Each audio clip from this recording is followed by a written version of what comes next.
Well,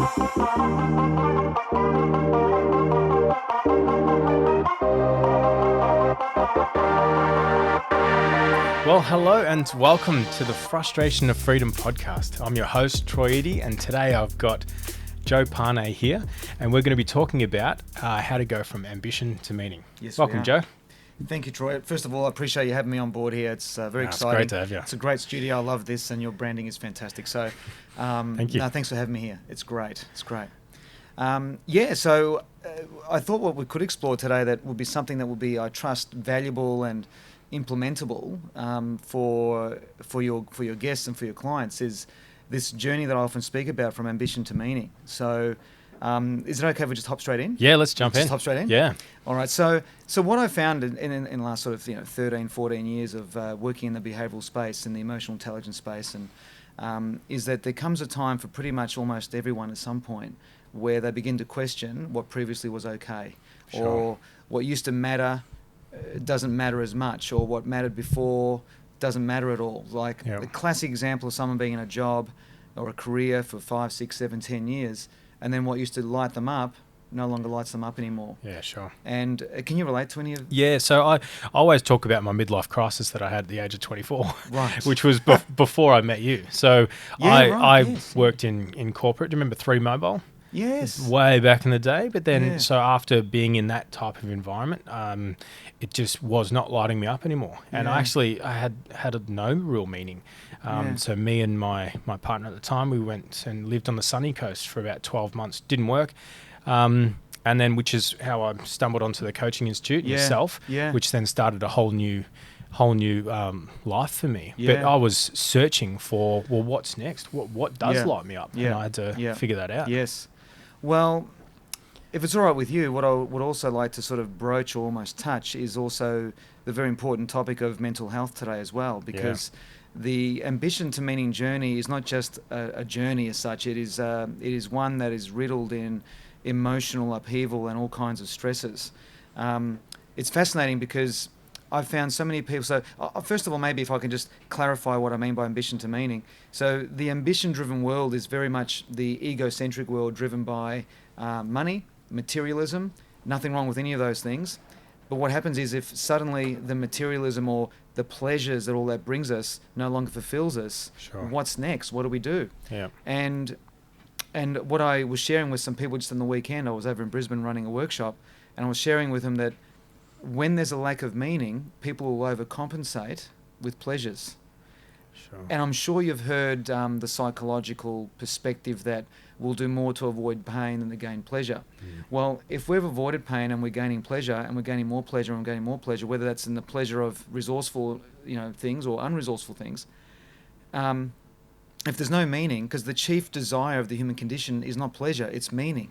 Yeah. And what happens is people sometimes, well, a lot of the time, are in a position where they're in a career that once was lighting them up and no longer lights them up anymore. And what that actually is a change in their perspective, a change in their value system. Yeah. And that's what the ambition to meaning journey actually is. It's a shift in values. And it's not something that you sit down and go, right, today my values are changing and this is what my new set of values are. It's not something that you write down. It's something that you actually unveil and discover within yourself. Yeah. Well, look, I'm sure most people that are listening to this, like our community, are all business owners. So at some point they would have transitioned from a job into starting the business, and then I'm sure a number of them could even have 2 or 3 businesses or have moved from. Sure. So I reckon a lot of people will be able to connect with the change in value sets or what's important to them. Yeah. And the question I often get asked is, well, how do we know if our values are being changed or if they are changing? Another way of looking at values is that values are like an emotional compass. So when you're actually doing something that is aligned to your values, you feel emotionally well, you feel emotionally fit, you feel good. And when you violate your values, you feel emotionally really, really ordinary. Right. And there's a big difference between emotions and feelings. That's a whole other conversation, but just to give you a bit of a soundbite, feelings are created in our head in terms of our interpretation. So something happens like this. The birth of your beautiful boy just recently. Bo. 3 or 4 months ago. It was 5 months ago.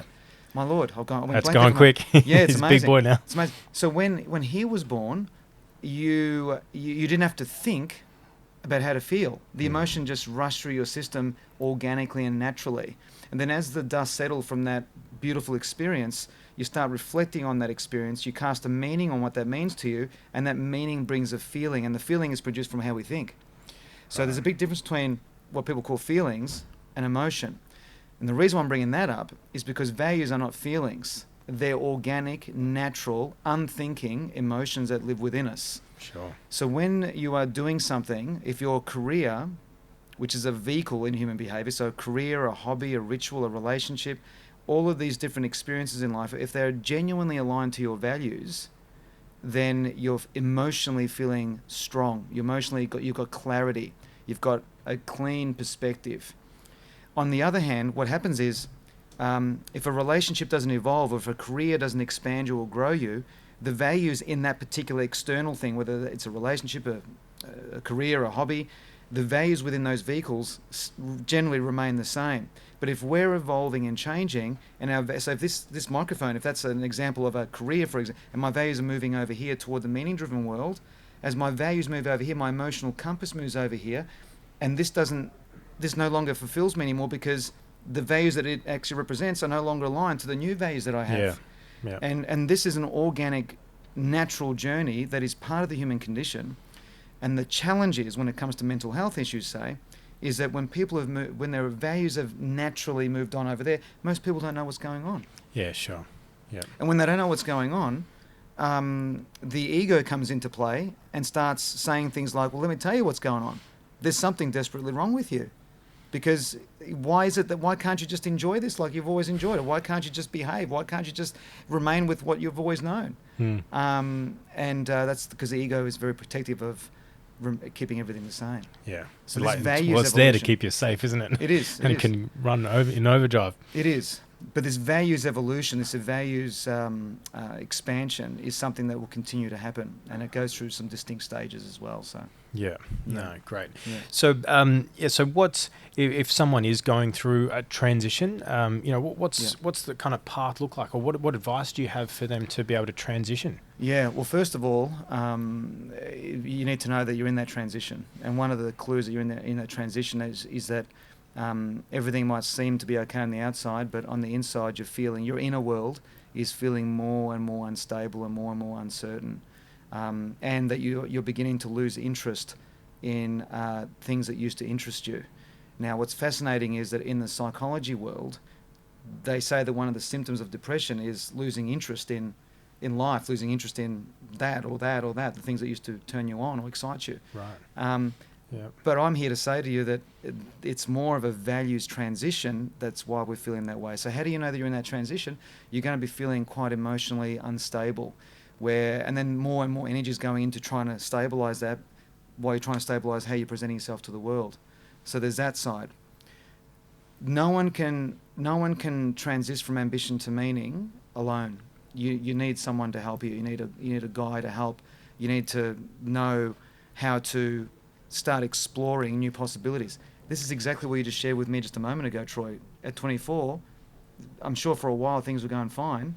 And then what? Yeah, I was loving it. If I can, I know that you're here to interview me, but can I ask you a couple of questions? Yeah, about go for it. Yeah. So if you can just go back to when you were, say, 21, 22, 23, I dare say you were humming along, going along. Okay? Yeah. Like so. Look, I was very ambitious. And I loved working, and I was just very good at what I did, so which meant I climbed, the corporate ladder reasonably quick, but then it was kind of hitting that glass ceiling. So I was used to getting a promotion every 10 to 12 months, but I could see with the merger between 3 and Vodafone and all that sort of stuff coming up that there just wasn't going to be a next step for me for quite some time, which just really. So there was just not a lot of purpose left in it for me. Yeah. And because I didn't have a lot of formal education, I didn't have a very clear path for a career. Yeah. So suddenly I was left with no direction. Yeah. Right. So there's just big question marks around what my future, what it was going to look like. Was I still driven by the salary, or did I want to do something I was more passionate about. And, these are the questions that I was asking. So, I started looking at counseling. I started looking at life coaching. I was looking at business coaching, and just had a lot more questions than I did have answers. Yeah. We see what's fascinating about what you're sharing is that your definition of success was changing. So for most people in a pure ambition-driven world, and I'll say it again, there's nothing wrong with either of these worlds. It's just that what are you aligned to, and what you're aligned to, you feel good about. There's nothing wrong with that. It's great. The thing is that in the ambition-driven world, a lot of people define success as through their achievements. I've achieved this promotion. I'm up to this level of responsibility. I'm earning this much money now. I've now got this much equity, or whatever the measures are. But the ultimate measure of a great life is not what you've actually achieved in the ambition side of life, but how much value you've genuinely been to somebody else. That's how you define success in the meaning-driven world. And I dare say, if you reflect back on when you were 24, 25, looking for other answers, like you said, you're looking for coaching, looking for ways of helping people, without having the language necessarily back then, you were unconsciously, you were redefining your definition of success from achievement, look at me, I've done that, to how can I be of value, fair income value, to somebody else. Yeah. And that, to me, is the ultimate definition of success. Yeah. And I remember sitting, so I was sitting in a swimming pool overlooking the beach, Bedina Beach, up in the sunny coast. Right, sounds lovely. And my wife, she was like, you look like the most depressed person I know, Right. because it's pristine, amazing condition. Yeah. But just trying to search for what it is that I wanted. But whilst I was sitting there, day after day, trying to figure out what it is that I wanted, and it comes back to that. Like, I realized that the thing that I loved the most was, helping other people, lighting them up, training them in what my core skill set was, and helping them achieve their goals. Yes. So it became less about me having these firm goals and was more about that. And which challenged me, because I was very driven by money. I wanted that high salary. I was very driven. Yeah. And as I started to look at this change, counselors and things like that just did not get that kind of money. So it was interesting to really challenge me around, what my path, was I going to stay on that other path, or was I going to change? And look, it turns out that helping people, you can be quite prosperous from that. Yeah, sure. So it all worked out great in the end. But, I definitely... that shift to wanting to help people was far more fulfilling. Well, going back to your question a few minutes ago about how do people transit? Well, both men and women experience the transition differently, and we'll just stick to men for a moment because we're talking about you and me, and we'll go to women in a moment.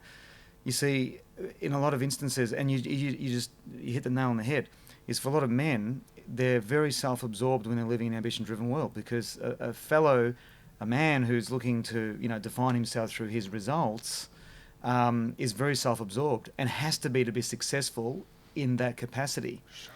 The moment that starts to change, to put your attention and focus on somebody else or something outside of us, that's when we're getting closer to living the life of what I call a professional human being. Someone who is loving more and living more deeply rather than superficially. The meaning-driven world is hallmarked by what wires the human condition, and that is, in the human condition, we're wired to serve. I'll give you an example. There was across the road from my house is a service station, and I went over the road there one day to get a paper or something, whatever it was, and there was a queue that was building. That was unusual. There was a queue, 4 or 5 people, and it became clear that the lady who was at the front of the queue was having some problems paying for her petrol. The petrol was already in her tank, and she was $5 short. Her credit card wasn't working, and she was $5 short in cash. And so there's people huffing and puffing in the queue, being really unkind, if you like. Right. And I thought, okay, so what will create the solution here is a $5 note. So I just popped over to the front, and because you could hear the conversation, and I gave the fellow $5, and the lady looked at me like, oh my God, thank you. She didn't know what to say. She left, and then I paid for my paper, and then I left. And I've got to tell you, I felt phenomenal for the rest of the day. The only scary thing was, the next day there was a note in my mailbox with a $5 note wrapped around it, and a thank you note. And I thought, Oh, oh wow. my Lord, how does she know where I live? You know, like, that was actually a bit of a concern. Yeah. But other than that, and it all turned out well. But the point I'm making is that that's a micro example of when we actually do something unconditionally with no focus on return for somebody else, we feel phenomenal. So the ambition-driven warrior is looking to define a purpose that means a lot, and that's fair enough. But the ultimate definition of purpose is not what he does, not the results that he gets, but the ultimate purpose can only ever be found in service to others. Yes.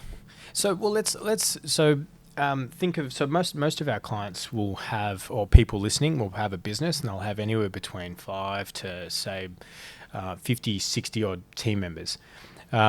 So what might be some of the symptoms of an owner or a partner in a firm, that's potentially going through this, that they can choose whether they identify with this or not? Well, let me tell you that the ultimate symptom, where all the other symptoms feed into, is where there's a disparity or a difference between how they are on the inside and how they perceive, how they bring themselves into the world on the outside. So how they are in terms of... So I'll say it to you like this. There's aspects of you as a parent that are inappropriate for you to bring into the business environment. But what you bring into the business environment is a reflection of your inner world and your values that are aligned to your mission and purpose. The way that someone will know that if they're in this transition and they haven't quite aligned to the new set of values is that there's a gap. There's a gap between how they're feeling on the inside versus what they're doing on the outside. And in lonely moments or moments where they're alone, they will feel the heaviness of that, because it takes a lot of energy, Troy. It takes a lot of energy to suppress the truth of you while you're energizing something that is not you, that you feel you need to be to serve your team, to serve your clients, to manage the uncertainty of the market or whatever's going on. So when you're doing a thing, and you're going to say something, so when you're performing your responsibilities in a career that generally emotionally, not feeling wise, but emotionally feel right, and you know that that's an aspect of you, that's your truth, now you're actually living in alignment with your values. But when you're doing a thing out there and in your time alone, in the bathroom or at home at night, going to bed or whatever, you're feeling depressed, or you're feeling flat, or you're feeling like, what's wrong with me kind of thing, you're trying to fit your values into the values of that career or that business that no longer align to your values. Right. Am I making any sense? I think so. Yeah, just trying to make sense of it. So, that's great. So, they're potentially going about their day, and they're having to portray or be something that's not them, whether it's being more direct or overly pleasing, or maybe putting up with things that are crossing their boundaries, or keeping clients, team members, or suppliers on board that are taxing them rather than. Is this what you mean? Yes, so you're on the right path. Practically, there's things that you're putting up with, or you're being something that's not congruent with. Yes, you're on the right path. Another way of saying it is, if you're being motivated by fear rather than inspired by what matters to you, you're not aligned. Okay. So everything, those 4 or 5 examples you just gave there are all fear-based actions. Okay, so if someone is currently feeling some level of fear around something, that's when this is applicable to them. Yes. Because this is meaning there is some transition to go through. Yeah. And when you go through that transition, that's when you'll experience the joy on the other side. But you've got to recognize, you're feeling that fear. So let's lean into it and follow these steps, and they'll achieve. So it's about making some courageous decisions that involve some change. Now, here's the reality. The reality is that there are many of your clients, many people in business who can't just leave their businesses, can't just go and go onto a mountaintop and stare at their navel, which is not what the meaning-driven world is about. They can't just, they've got responsibilities, they have obligations, they've got people that are relying on them. So so I'll give you an example. There is a business person that I have as a client at the moment who feels trapped and helpless because he was meant to sell the business. His business partner has decided to not sell. The business partner owns a little bit more than he does. And basically, for the next 2 to 3 years, he just has to go along with his obligations in the business. So he feels trapped, helpless, dead end. What do I do? Okay. Now, I'm coaching him. Now, there's nothing in there that we can realistically change. So what we've been doing is I've been working with him on a couple of levels.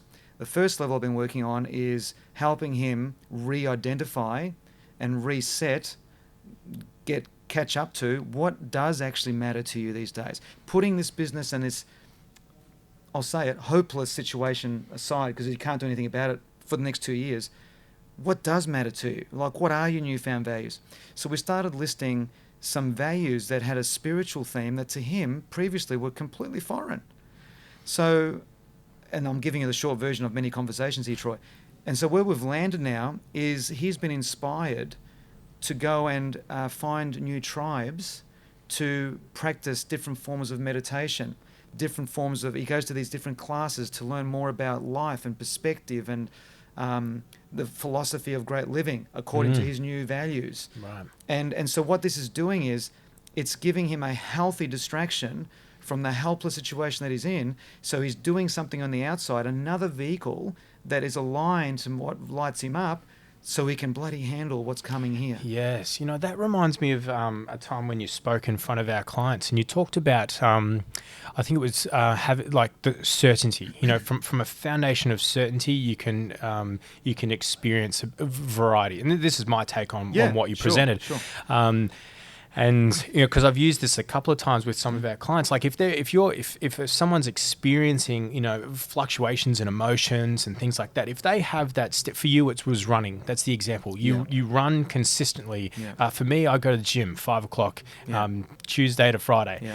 But that consistent doing the thing that's going to make you feel good or it's aligned to your meaning, then enables you to be able to go through some of these things. Yes. And so it sounds like you tapped into his, what does he want to do? Yes. And let's make sure we structure that into your life. Well, here's a man where he's temporarily trapped in the ambition-driven world that he's outgrown. And by outgrown, I don't mean in an arrogant way, just that his values have changed, his priorities have changed. Yeah.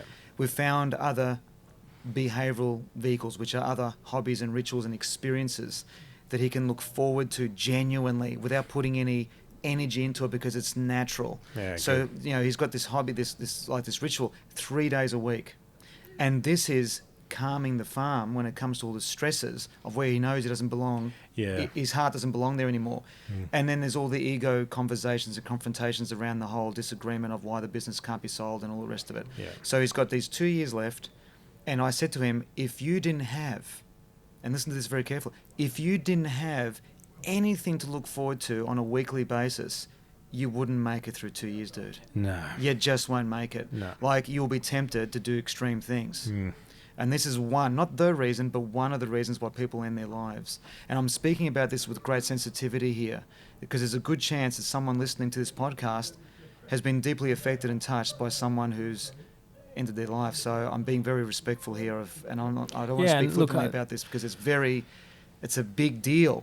And so I said to this fellow, I said, what's beautiful about you now is you've genuinely got something to look forward to every week, 3 times a week, that is enough to raise your spirits, go and handle the stuff that's going on over there. Okay, your spirits go down. There's the thing again. You go and do that thing that you're getting into. Yeah. And now what happens is his daughters, and he's got one son, are seeing a spark in him that they haven't seen in him for I'm talking years. Yeah. So because the other thing that matters to him, Troy, like you and me, family matters, but because these new values weren't being met in any other way, he was starting to spiritually and energetically detract from family as well. Yeah. So having something to look forward to on a weekly basis is fueling hope, not in a hoping, wishing, waiting way, but hope in terms of something to look forward to. So if you are in a position where you need to move on, but you simply pragmatically cannot do that at the moment, start searching for other hobbies and rituals that sing to your soul, that are genuinely aligned to the new set of values that you now have. It's like recharging the battery so that when you need to use that energy, you've got energy to give. Exactly. So you might be feeling like you're being taxed at the moment. Yeah. But where are you replenishing yourself? Yes. Yeah. Now the ultimate for him, just like kind of paralleling to yourself, Troy, is that when he does get out in a couple of years, he's got 2 years to start creating thoughts, ideas, having a go, learning different skills that are more aligned to what sings to his soul. So he can transition into a career that's probably going to be, well, not probably, most likely it's going to be completely different, because when your career is aligned, when your relationships reflect your values, when you've got rituals and hobbies on the side that just sing to your soul, my Lord, you're experiencing genuine joy, genuine fulfillment. You've stopped living life fast in the ambition-driven world, and now you're living life deep in the meaning-driven world, and that makes a bloody big difference. And a person, absolutely. And I'm getting a bit carried away. But let me tell you that all, this is a strong statement, but all mental illnesses happen to be in the ambition-driven world. They don't happen to be in the meaning-driven world. Yeah. Because in the meaning-driven world, there's genuine joy and alignment. Yeah. And when you've got that, it's hard to experience depressed moods, let alone chronic depressed moods, which then become depression. Yeah. And so look, this is a very practical, pragmatic take on this. Yeah, sure. But so I find you're a practical kind of guy. So that's why your clients hire you. I find business owners can be very, so let's use your language, the ambition-driven world, very target-driven, very goal-orientated. Yes. And that's exactly how I was. And then, but what happens is as soon as you achieve that goal, your motivation drops off. And then, I just have to remind myself, I've got to set another goal, I've got to set another goal. Yeah. But then it gets to a point where, these goals just don't motivate anymore. And I just started to realize is that the outcome isn't actually the important part. It's more of the process. We talk about at Business Successes something called the Sustainable Amazing Month. Yes. So instead of having a goal, e.g. to make a certain amount or to grow or to whatever, what you should do is embed that goal into your week or month. So if your month repeats, and it ticks all of your boxes, family time, business growth, profitability, level of investments, health, and as long as it's structured in and happens, so the business is growing, your family's growing, your friendship circle is growing, whatever's that's important to you, that's actually more important. Because that process should achieve the outcome. Yes. If you focus on the process, the outcome comes. So if you, if people are listening and that there's that fear, then maybe it's about having a month that's injected with meaning. Well, can I translate? And it just repeats. Can I translate? Because you're making a very, very important point. I'll have a go at translating what you're saying into my language, and then between us both, I hope it provides great value to your clients. The ambition-driven world has got what's called means goals. The meaning-driven world is driven by ends goals, two very different types of thinking. Means goals, target-driven. Earn money so I can buy an investment property. Earn money so I can pay off my house. Earn money so I can achieve these targets so I can. Anytime a goal has got the language so I can, it's simply a means. And if you only have means goals, that's why the motivation goes up and down. Yeah. Now, what creates soul, like a soulful feeling, a feeling of depth, are ends goals in the meaning-driven world. So what's the difference? Ends goals are what means goals fuel. So in the ambition-driven world, the targets, the money, the profits are used so you can buy more things, or so you can, buy an investment, whatever it might be. Ends goals for what purpose? For what purpose do you want to have that money? For what purpose do you want to have that business? For what purpose do you want to achieve this mission? And an example of an ends goal would be, what kinds of experiences do you want to have that float your boat? What kind of ways do you want to experience time? If travel is one of your experiences that you're passionate about, what kind of travel? Where? Are you curious to travel to places that you didn't even know existed? Who do you want to spend that time with? How will you spend that time? Where will you go with that time? What will you be talking about in that time? What will you be sharing together in that time? So an ends goal is spirit-driven. A lot of people get caught up in the ambition-driven world on targets. Most goals that are set in businesses aren't goals. They're just means goals that are targets with no mission. Yeah, sure. So then anytime you've got a goal that says, so I can, that language, so I can, is not the end. That's still the means. The end, there's no so I can. It's I am doing it. I am being. I'm having that experience. I'm having that time.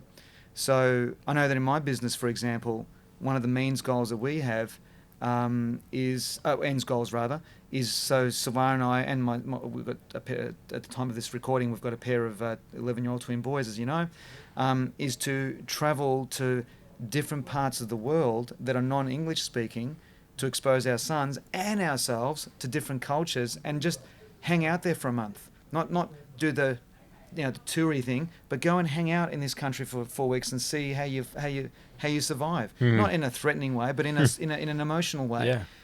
So that brings purpose to why we want to earn money here. Because what I don't want the listeners to misunderstand is that I'm not saying the mission, the purpose is to leave ambition and go to meaning. That is not what I'm saying, although that's how it sounds. Because as we come toward the end of our conversation here, what I am saying is that once we're in the meaning-driven world, there's another mission. And that mission is to integrate ambition into meaning, which means what previously would define as ambition is now recontextualized, redefined, reframed, aligned to the spiritual values that are driving the meaning-driven world. So now we have a different reason why we're in business. I'll give you an example. My old boss, I don't have permission to use his name, so I can't. But my old boss, I worked in residential real estate sales for 7 years before. Yep.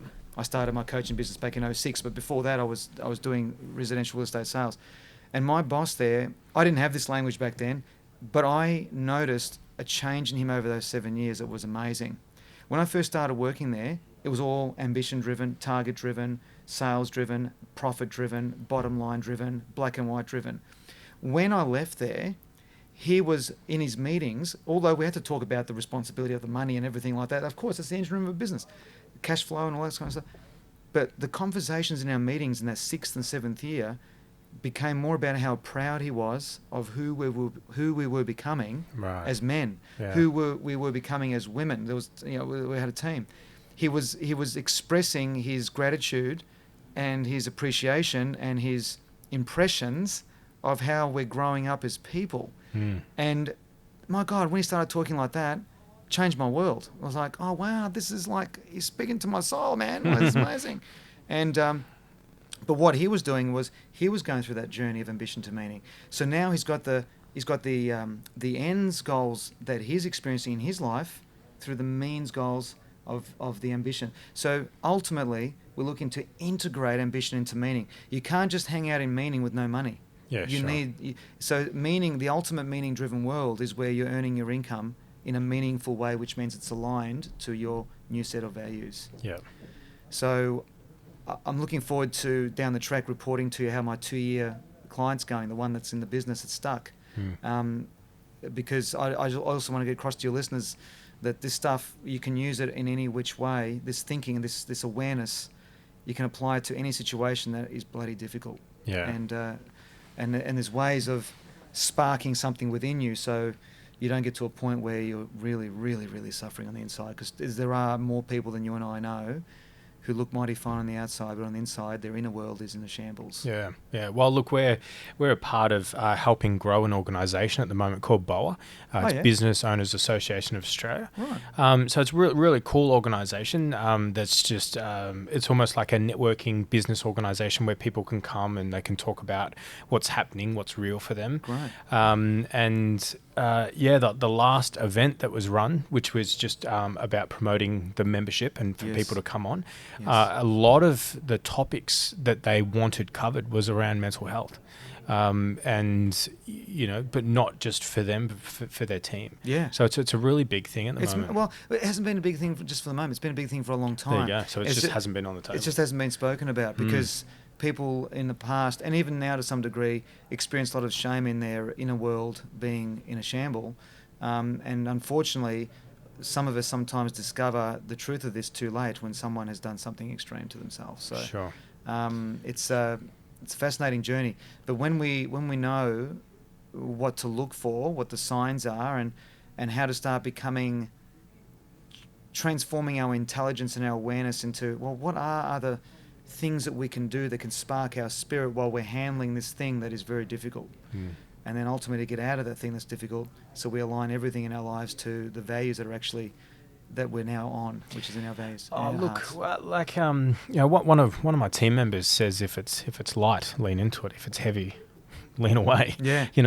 That's a very simplistic way to look at it. But yeah, if you're feeling fear or things are heavy, well, let's find what's light. What's light, what's attractive, what's Nice. fun. Something I've been saying, which has just come up as you've been talking lately, is this whole belief that I'm starting to form around, so humans, I don't really believe that we've changed that much. We haven't gotten faster as a species, but we have cars, Yes. so we, and I think a lot of people sometimes spend too much time trying to fix themselves rather than focus on your strengths. So if you're in a firm, you might be better at bringing on work versus doing the work. So instead of trying to strengthen your weaknesses, stay focused on what you love and what you're good at, and then put systems or people in place to be able to do the things that you're not so good at. So well said, because what you're saying there is that a strength done in a healthy way is in alignment to their current version of their values. Yeah. So some of like I'm just thinking of a client now. So there's four partners. And when we came in, all four partners would be doing similar sorts of things. So they've all got the same level of responsibility. They're all carrying a similar sort of workload and logging billable hours. But one of the things we like to do is find out, well, what are they naturally good at? Yes. And what load do they typically carry already? Like some people would naturally go to them for certain things already. Yeah. And what we do is we just put some criteria around that. So this person is specifically now responsible for the acquisition of new work. This person is responsible for admin, accounts, money, the whole lot. And this next person would be responsible for the operation, best practice systems, things like that. But suddenly you take a bunch of pressure off people, trust your other partners, but then focus on the thing that you really love, and you don't have to use your time and energy doing things that you don't enjoy. Yes. But because your partner's got that. And to add to that, it doesn't mean that you relinquish responsibility of those things that stretch you, because if you become overly dependent and overly reliant on your strength while you're not taking responsibility for the other bits and pieces, the irony is that your biggest strength can become your biggest weakness. So we've got to balance that out. So like in your business, in my business, I'm sure there's plenty of things that need to be done that we don't like doing. It doesn't mean that you have to spend all your time doing it. Yes. But we have to have some degree of awareness. If Jack over here is doing the thing that we can't do or don't want to do, we still need to have some kind of awareness of what that looks like, and we need to know something about it. Yeah, great. And that's how we were able to remain loyal to the strength, which is another way of saying remain loyal to what actually drives you and those values that we're talking about. The emotional compass that I've been talking about. Yeah. No, look, I agree with that. A lot of the time business owners want to have some level of freedom and prosperity. Yeah. So let's pick one of them, prosperity. But, either can't print out a P&L or balance sheet. Don't spend enough time with the person that's responsible for it.